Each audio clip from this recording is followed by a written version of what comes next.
বাংলাদেশে কোটা আন্দোলনের বিস্তারিত বিষয়টি অনেকগুলো গুরুত্বপূর্ণ ঘটনা এবং প্রেক্ষাপটের সঙ্গে জড়িত। চলুন এটি কিছু ধাপে ব্যাখ্যা করা যাক। প্রেক্ষাপট: বাংলাদেশে সরকারি চাকরির নিয়োগে কোটা পদ্ধতি দীর্ঘদিন ধরেই বিদ্যমান ছিল। এই পদ্ধতির আওতায় বিভিন্ন শ্রেণীর জন্য সংরক্ষিত আসন ছিল, যেমন মুক্তিযোদ্ধা কোটার সন্তান 30%, মহিলা কোটা 10%, ক্ষুদ্র নৃগোষ্ঠী 5%, প্রতিবন্ধী কোটা 1%।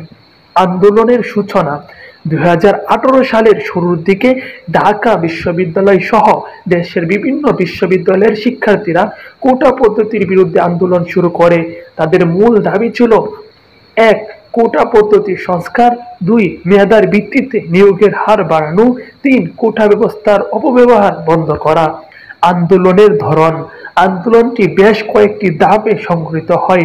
শিক্ষার্থীরা রাস্তা অবরোধ, ক্লাস বর্জন এবং র্যালির মাধ্যমে তাদের দাবি তুলে ধরে। ঢাকার শাহবাগ মোড় সহ বিভিন্ন গুরুত্বপূর্ণ স্থানে বিক্ষোভ অনুষ্ঠিত হয়।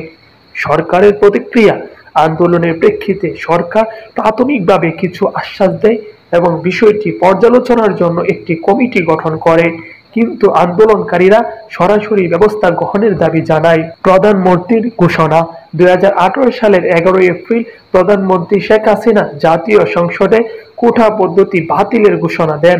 তবে পরবর্তীতে বিভিন্ন আলোচনা ও পর্যালোচনার পর কোটার পরিবর্তিত নীতিমালা প্রণয়ন করা হয়।